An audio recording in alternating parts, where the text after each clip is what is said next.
Bíblias, em Marcos capítulo 15.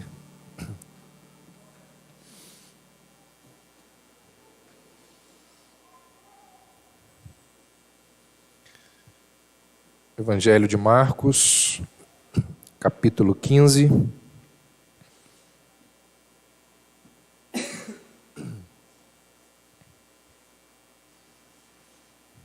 Vamos ler aí a partir do verso 33 até o verso 39. Chegada a hora sexta, houve trevas sobre a terra até a hora nona. A hora nona, clamou Jesus em alta voz: Eloi, Eloi, lama sabactani, que quer dizer: Deus meu, por que me desamparaste? Alguns dos que ali estavam, ouvindo isso, diziam: Vede, chama por Elias. E um deles correu a embebedar uma esponja em vinagre e, pondo-a na ponta de um caniço, deu-lhe de beber, dizendo: Deixai, vejamos se Elias vem tirá-lo. Mas Jesus, dando um grande brado, expirou. E o véu do santuário rasgou-se em duas partes, de alto a baixo. O centurião que estava em frente dele, vendo que assim expirara, disse: Verdadeiramente, este homem era o Filho de Deus. Se você observar, tem uma coisa muito interessante no Evangelho de Marcos.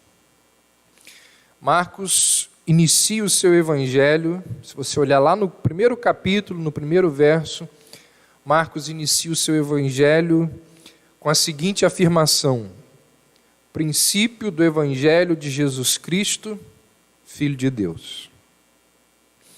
Aí, a primeira metade do Evangelho de Marcos tem o seu clímax, o seu auge, naquela confissão de Pedro, quando Pedro diz: Tu és o Cristo, o Filho do Deus vivo. Isso acontece lá no capítulo 8. E o fim do Evangelho de Marcos tem o seu clímax nessa confissão do centurião, quando ele diz: verdadeiramente, este homem era o Filho de Deus. Então nós temos três afirmações em momentos importantes no Evangelho. Uma no início, outra na metade e outra no fim do livro. E as três declarações, as três afirmações deixam claro quem é Jesus, a identidade de Jesus e a divindade de Jesus. E essa declaração aqui do centurião é, no meu entender, uma das mais surpreendentes da palavra de Deus. Uma das afirmações mais impressionantes. Porque o que o centurião viu? Coloque-se ali como na pessoa do centurião, ali ao lado dele, o que o centurião romano, aquele que estava tomando conta ali daquela execução, o que aquele homem viu? Ele viu a execução de um criminoso. Jesus era mais um dos muitos criminosos que provavelmente ele tinha participado do processo de assassinato. Então ele vê um criminoso. Quais foram as últimas palavras que o centurião ouve daquele criminoso que estava sendo morto? As últimas palavras que ele ouve é daquele criminoso dizendo: Deus meu, por que me desamparastes? Então, apesar de ver a execução de um criminoso e de ouvir palavras como esta de desespero e de lamento, o centurião afirma: verdadeiramente este homem é o Filho de Deus. Então esse comentário desse homem, um estrangeiro, nesse contexto, deve chamar a nossa atenção. Como que, com todos esses ingredientes juntos, uma pessoa faz uma afirmação dessas? A gente não sabe muito bem o que levou esse centurião a fazer essa declaração. Mas a gente sabe muito bem o que Marcos estava pensando ao colocar a declaração do centurião aqui no texto. Marcos estava pensando mais ou menos o seguinte: olha, eu vou fechar o meu evangelho com chave de ouro. Eu vou finalizar minha obra com uma das maiores pérolas sobre Jesus. Eu vou fazer dessa afirmação o clímax da minha história. Verdadeiramente, este homem era o Filho de Deus. Outra coisa que deve chamar a nossa atenção: o centurião confessa que Jesus é o Filho de Deus, mas ele faz esta confissão enquanto enxerga o Filho de Deus morrendo. No momento em que Deus está mais ausente, em que o Pai está mais ausente do Filho, ele enxerga o Pai. No momento em que Deus está mais ausente, ele percebe a presença de Deus. O centurião, ele reconhece a divindade de Cristo no momento em que Cristo é abandonado pelo Pai. Isso é impressionante. Deus é revelado a um homem pela sua ausência. Deus é revelado pela sua ausência. Então, o momento em que o centurião faz esta declaração é algo extraordinário. E lembra o contraste que Martinho Lutero fez sobre teologia da glória e teologia da cruz. Lutero vai dizer que a teologia da glória é aquela que procura aquilo que é espetacular, aquilo que é percebido através de prodígios, de sinais, de milagres. Enquanto que a teologia da cruz é aquela que revela a identidade de Jesus através dos seus sofrimentos. O que Lutero defende, que está presente aqui na fala, na declaração deste centurião, é que a sabedoria de Deus, ela está escondida na loucura da cruz. A glória de Deus está camuflada na vergonha da cruz. O poder de Deus está oculto na fraqueza da cruz. Lutero dizia que se nós, seres humanos, quisermos conhecer o verdadeiro caráter de Deus, nós precisamos, antes de olhar para as suas maravilhas, nós precisamos olhar para a cruz. Se quisermos entender, compreender quem é Deus, nós precisamos olhar para a cruz. E quem é o Deus da cruz? O Deus da cruz, nos diz esse texto, é o Deus abandonado. Como assim o Deus abandonado? Nos seus relatos sobre os dias finais da vida de Jesus, Marcos, você pode olhar aí nos capítulos anteriores, Marcos descreve como que Jesus foi desprezado, abandonado pelos seres humanos. Jesus foi traído com um beijo, Jesus foi abandonado pelos seus amigos, cada um fugiu, deixou Jesus sozinho. Jesus foi negado pelo líder dos apóstolos, Jesus foi julgado, torturado, a sua execução foi solicitada pela multidão. Então Marcos descreve como que Jesus foi abandonado pela humanidade. Só que chega um momento em que Marcos nos diz que, muito mais do que os homens, e aí num grande mistério, que por mais que nós, seres humanos e teólogos, descrevam sobre o assunto, a gente nunca vai conseguir entender muito bem isso. Marcos descreve esse grande mistério. Aí no verso 34 que nós lemos: a hora nona, bradou Jesus em alta voz, Eloi, Eloi, lama sabactani, que traduzido é: Deus meu, por que me desamparastes? A gente nunca vai entender o real sentido dessas palavras. Mas quando Marcos afirma que o pai abandonou o filho, toda aquela descrição do desprezo da humanidade que ele vem registrando, ou que é registrado anteriormente, quase que desaparece. A pessoa que apanha a Bíblia pela primeira vez e vem lendo e percebe que Jesus está sendo abandonado pelos amigos, pelas pessoas próximas, pela multidão, de repente ela se depara com o abandono do pai, e ela toma um susto aqui. O pai abandonou o filho, e as atitudes humanas de abandono descritas nos versos anteriores quase que não são mais lembradas.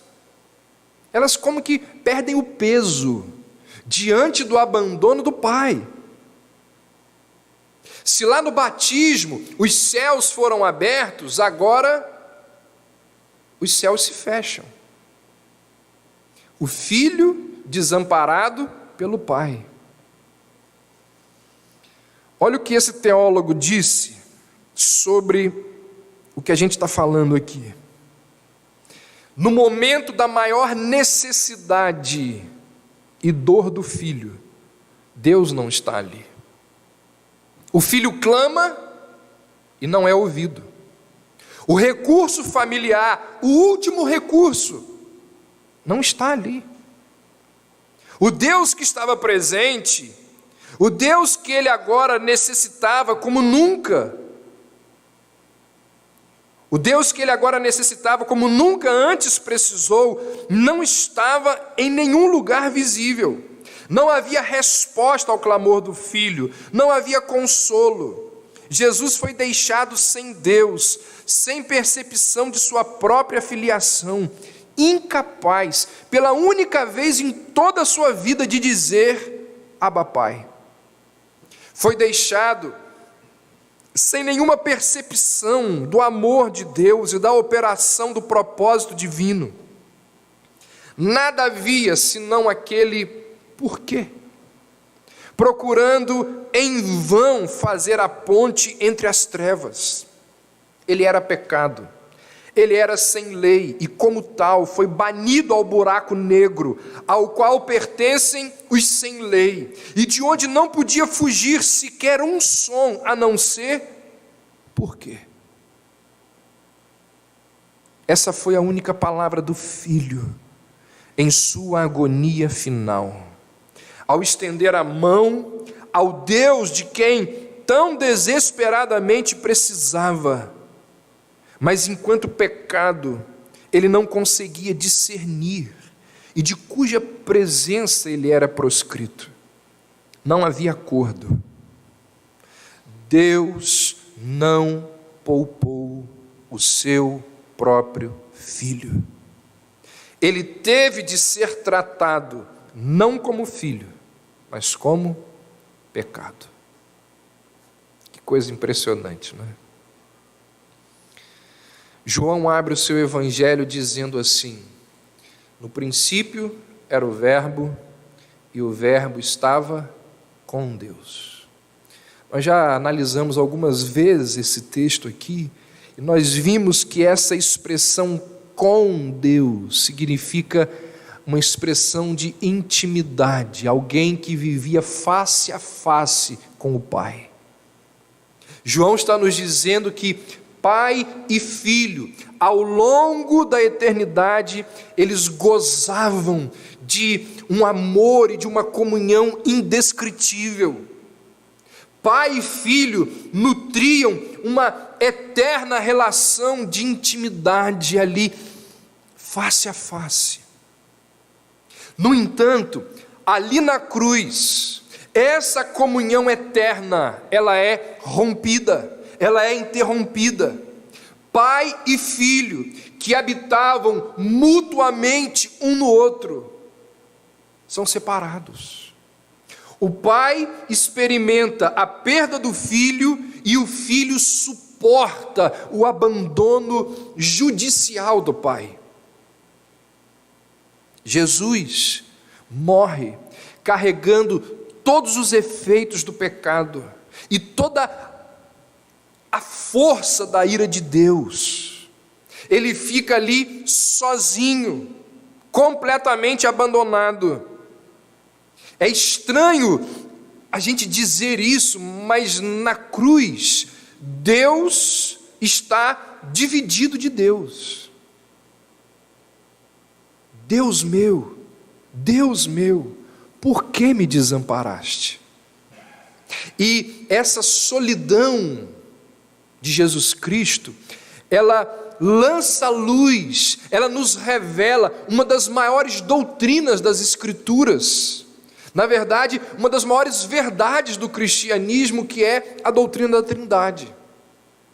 O Deus abandonado nos mostra, nos revela o Deus trino. Porque a possibilidade de Deus ser dividido de Deus só faz sentido se Deus for mais de um.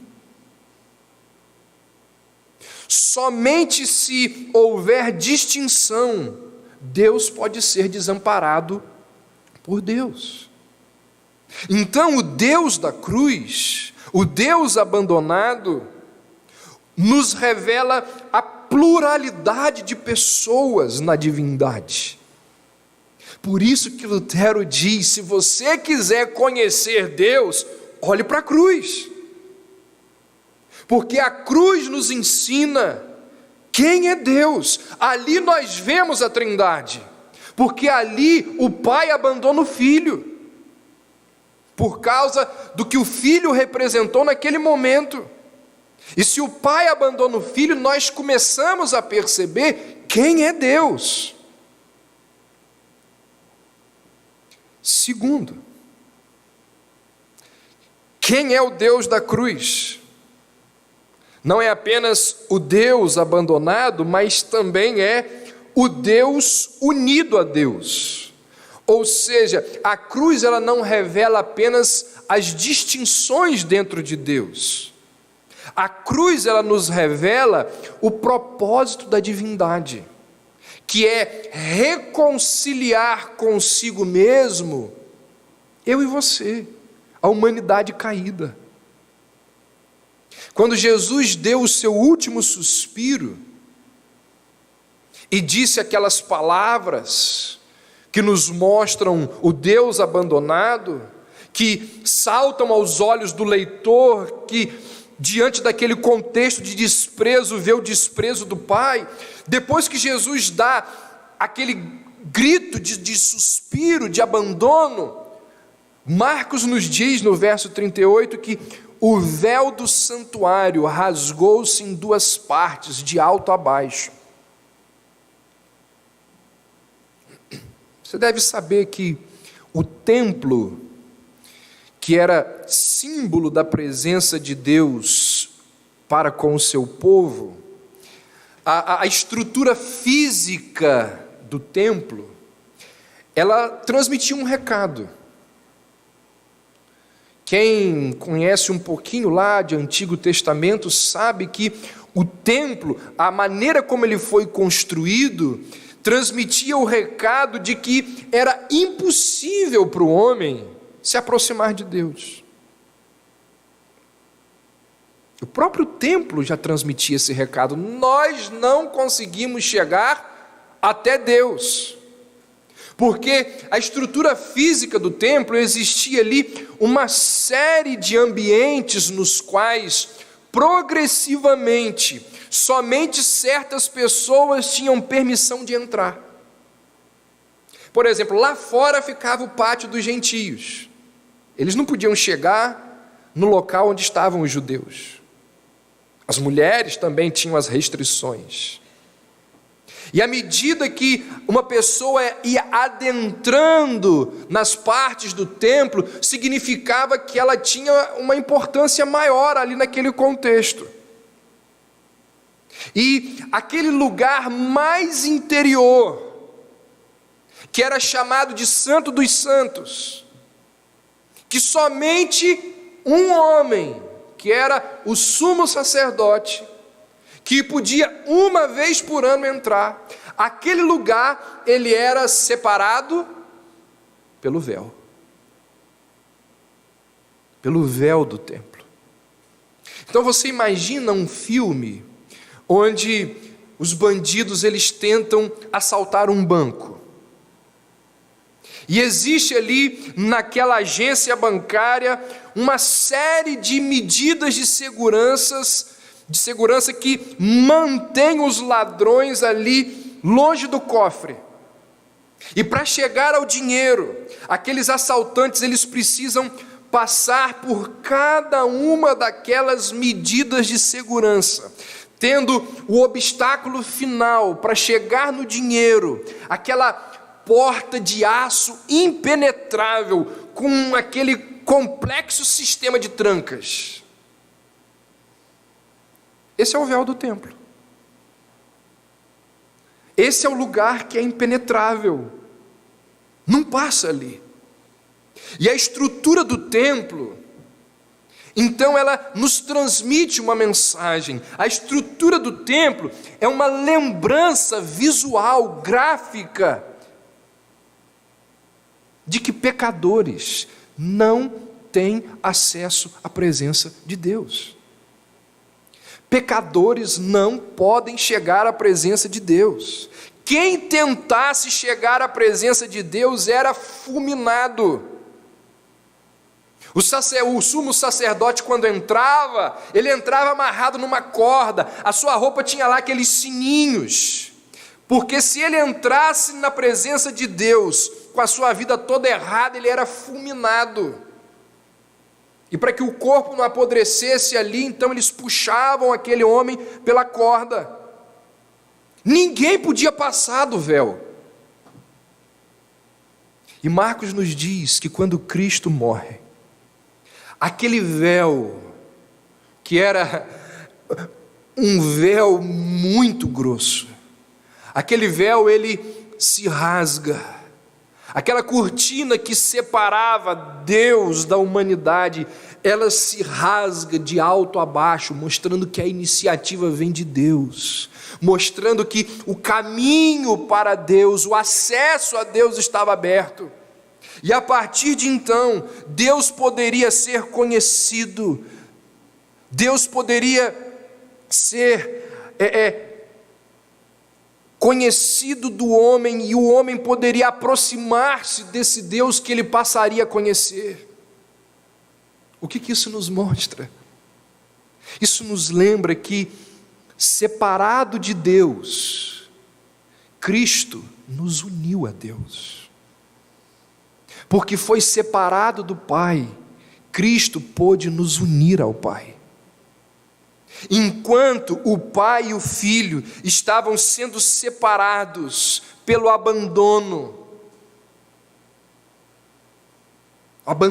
judicial do pai para com o filho, enquanto eles estavam sendo separados, eles estavam unidos em um propósito comum, que era salvar pecadores como eu e você.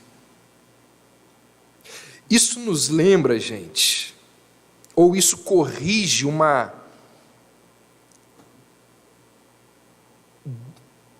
algo que muita gente pode equivocadamente pensar. Não é bíblica aquela ideia de Deus Pai indisposto a perdoar sem que haja a intervenção do Filho. Ou seja, Jesus ele não tornou Deus Pai favorável a nós, ganhando o amor do Pai através do sacrifício que Ele faz na cruz. A nossa salvação, ela não é arrancada pelo Filho das mãos do Pai de mãos relutantes. Não é que o Pai está segurando a salvação e diz: eu só dou se você morrer por eles. A Bíblia nos diz que a obra do Filho, ela tem início no amor do Pai. João 3,16. O Pai deu o Filho por amor, porque Deus amou o mundo. Ele entregou o seu Filho. A nossa salvação, ela é viabilizada com o preço daquilo que o Pai tem de mais valioso, que é a vida do Filho. Paulo vai dizer que a nossa salvação, ela tem início no amor eterno do Pai.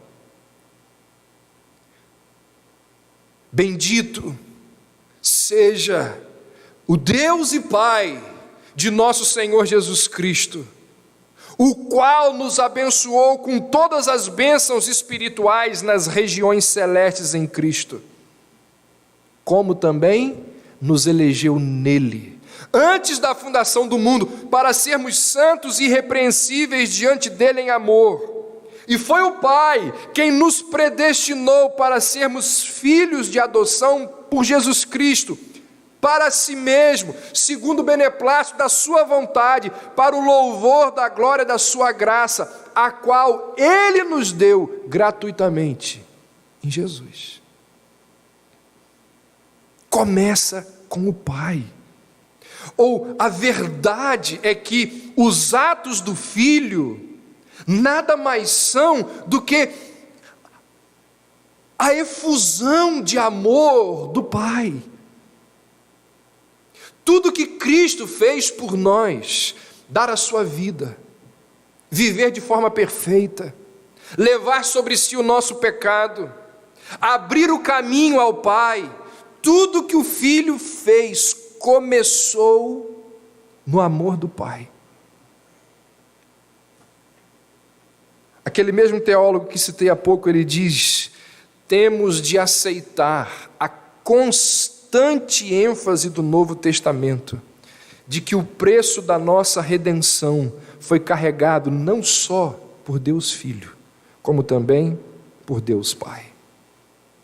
O que nos mostra que a cruz é um trabalho conjunto do Pai e do Filho.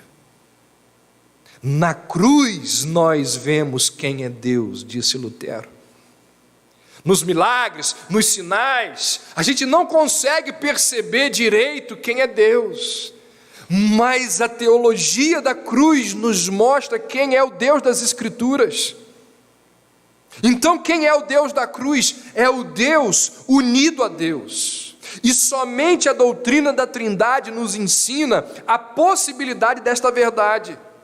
E se nós negarmos a doutrina da Trindade, separando Pai e Filho, nós estaremos também separando a obra redentora de cada um deles. E nesse caso a gente está condenado ao inferno.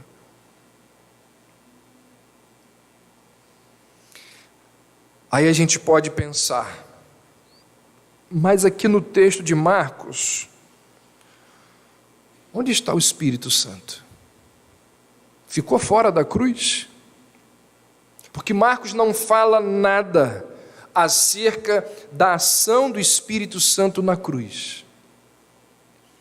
Mas outros escritores dizem, nos mostram a ação do Espírito Santo na cruz. Por isso que a Bíblia completa a própria Bíblia.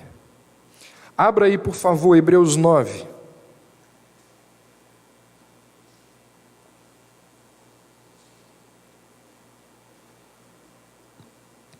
A partir do verso 11. Hebreus 9, do verso 11 ao verso 14. Mas Cristo, tendo vindo como um sumo sacerdote dos bens já realizados, por meio do maior e mais perfeito tabernáculo, não feito por mãos, isto é, não desta criação, e não pelo sangue de bodes e novilhos, mas por seu próprio sangue, entrou uma vez por todas no santo lugar, havendo obtido uma eterna redenção.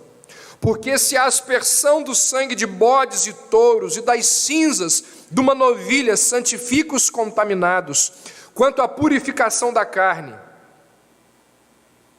quanto mais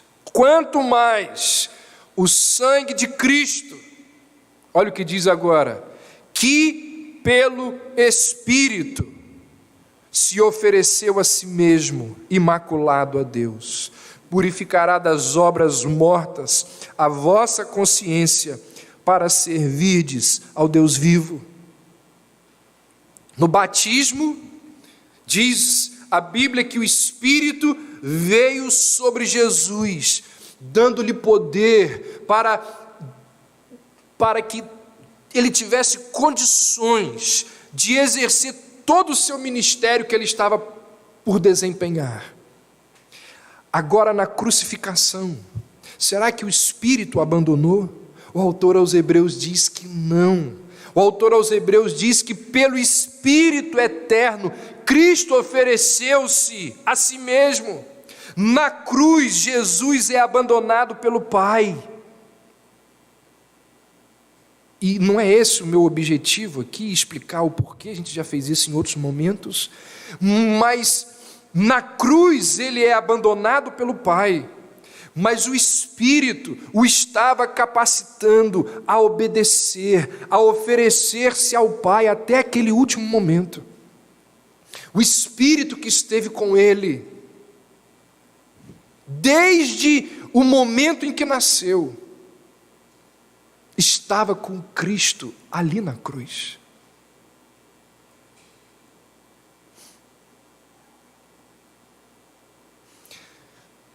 Ontem eu fui cortar o meu cabelo, e a pessoa que corta o meu cabelo, ela flerta com o Evangelho, frequenta, muito pouco, mas frequenta uma igreja, e ele me perguntou assim: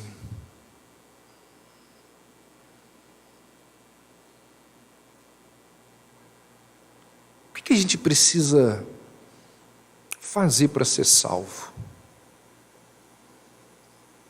E eu comecei a conversar com ele, eu percebi algumas dificuldades sérias no entendimento daquele rapaz. E lá, com uns 5 minutos de conversa, ele falou assim: espera aí, eu não estou entendendo direito.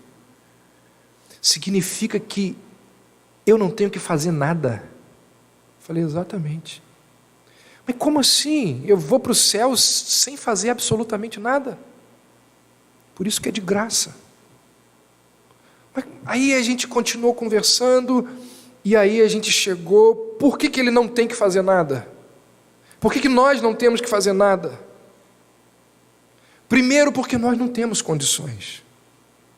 E segundo, porque Cristo fez por nós.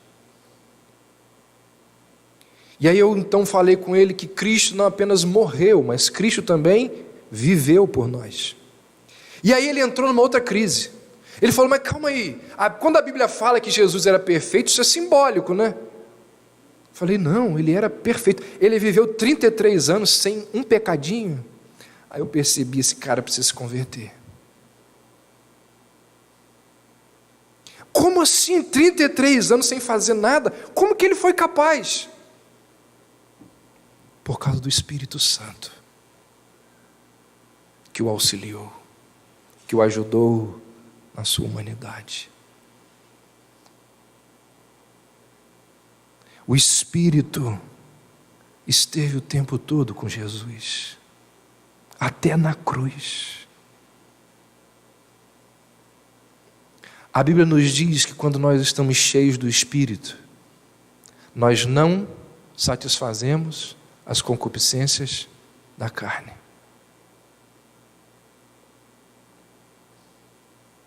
O Espírito, pelo Espírito eterno, ele se ofereceu a si mesmo, imaculado, o que o rapaz não entendia, a Deus. Na cruz, ele é abandonado pelo Pai, mas o Espírito está ali, capacitando-o a oferecer-se ao Pai. Calvino vai dizer que Cristo sofreu como homem, mas para que sua morte pudesse efetuar nossa salvação, ela veio mediante o poder do Espírito Santo.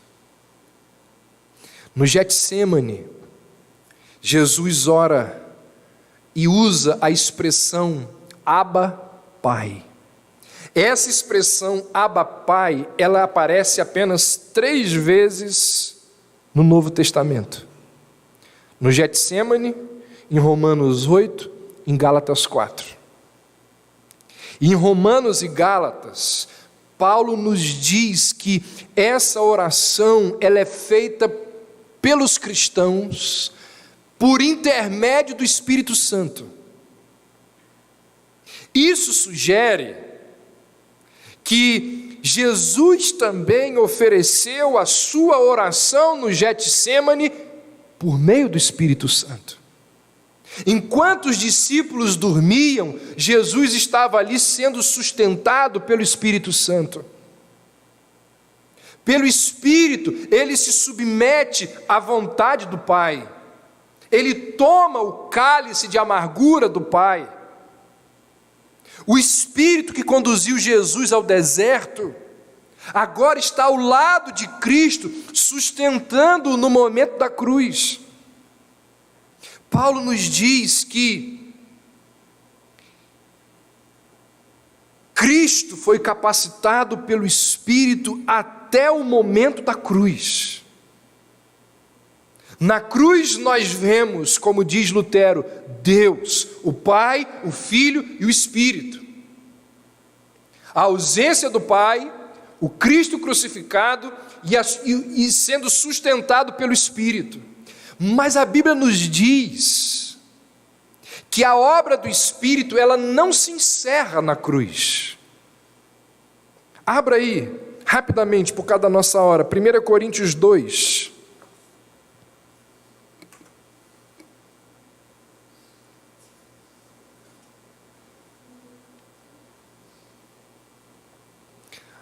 Paulo nos diz claramente que a obra do Espírito não se encerra na cruz.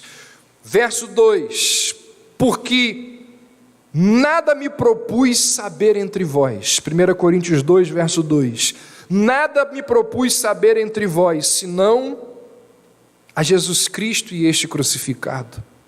E eu estive convosco em fraqueza e em temor e em grande tremor. A minha linguagem e a minha pregação não consistiram em palavras persuasivas de sabedoria, mas em demonstração do Espírito de poder, para que a vossa fé não se apoiasse na sabedoria dos homens, mas no poder de Deus. Paulo aqui está nos dizendo que a compreensão, a aceitação da mensagem do Cristo crucificado é obra do Espírito Santo. Aí eu falei para o rapaz que estava lá, não acredito nisso. Eu falei, mas ninguém crê, a não ser que o Espírito Santo o leve a crer. Porque essas coisas, a nós humanos, isso é loucura. A nós, racionais, descrentes, impenitentes, isso é loucura. O Cristo crucificado, o Cristo imaculado, crucificado e ressurreto, ele não é, diz Paulo, revelado ao homem, compreendido pelo homem através da sua sabedoria, mas única e tão somente pela ação, pelo poder e pela obra do Espírito Santo. Somente a fé que nos é concedida pelo Espírito, somente a fé nos leva a perceber a loucura da cruz, ou na loucura da cruz, a sabedoria de Deus. Somente a fé que nos é concedida pelo Espírito Santo percebe na fraqueza da cruz o poder de Deus. A fé no Cristo crucificado é obra do Espírito Santo. Então, quando a cruz é pregada, as pessoas elas confessam a Cristo, não pela capacidade, pela eloquência do pregador, não pela sabedoria do pregador ao expor um texto de forma brilhante. Claro que não. As pessoas creem no Cristo crucificado, creem em Deus tão somente pela ação do Espírito Santo. O pior sermão, pregado da pior forma possível, teve o maior resultado de toda a história. Qual foi? O de Jonas. Alguém que prega com um coração, querendo que vá todo mundo para o inferno, ele fala uma palavra só, uma frase só, e acontece a maior conversão em massa da história. Por quê? Porque não depende do pregador. Porque o poder não está naquele que transmite a mensagem. O poder está na mensagem. O poder está no Espírito Santo que usa a mensagem para chegar ao coração do ser humano.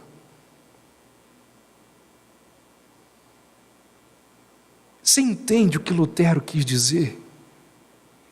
Que se a gente quiser conhecer Deus, a gente tem que olhar para a cruz. Na cruz nós vemos quem é Deus. Irmãos, algo extraordinário é estudar, é meditar, é aprender sobre a cruz. Existem tesouros inesgotáveis atrás ou por trás da cruz. Então a cruz ela nos mostra a ação trinitária. A cruz ela nos ensina a unidade que existe dentro da Trindade. Pai, Filho e Espírito Santo. Eles estão unidos num único propósito, que é salvar pecadores como eu e você. O Pai ofereceu aquilo que ele tinha de mais valioso, que era o seu Filho. O Filho foi separado do Pai, separado daquele que lhe era o bem maior, separado da sua amizade e comunhão eterna do Pai, para que eu e você pudéssemos nos achegar ao Pai. E o Espírito é aquele que sustenta o Filho, e é aquele que nos convence dos nossos pecados, para que nós também tenhamos acesso ao Pai. Alguém disse que se Deus não for um, a cruz se torna um ato cruel e vingativo. Ou seja, se Deus for apenas, não for um pai irado, que está disposto a punir um filho indisposto sem o auxílio do Espírito. Mas como eles trabalham conjuntamente e como eles estão unidos num único propósito, a cruz ela é simultaneamente reconciliação e inclusão do homem na comunidade divina. É quando nós somos levados a participar desta amizade, deste amor, desta comunhão eterna que existe entre o Pai, o Filho e o Espírito Santo. Que ao nos aproximarmos da mesa do Senhor, lembremos que Pai, Filho e Espírito Santo estiveram e ainda estão envolvidos na maior obra que existe nesse universo, que é a salvação de pecadores como eu e você. Que ao nos aproximarmos da mesa, façamos com o nosso coração reverente, grato, louvando ao Deus Trino por tão grande salvação, que os três estiveram e estão presentes para nos tirar daquele mundo de pecado e nos trazer para o reino do Senhor. Amém.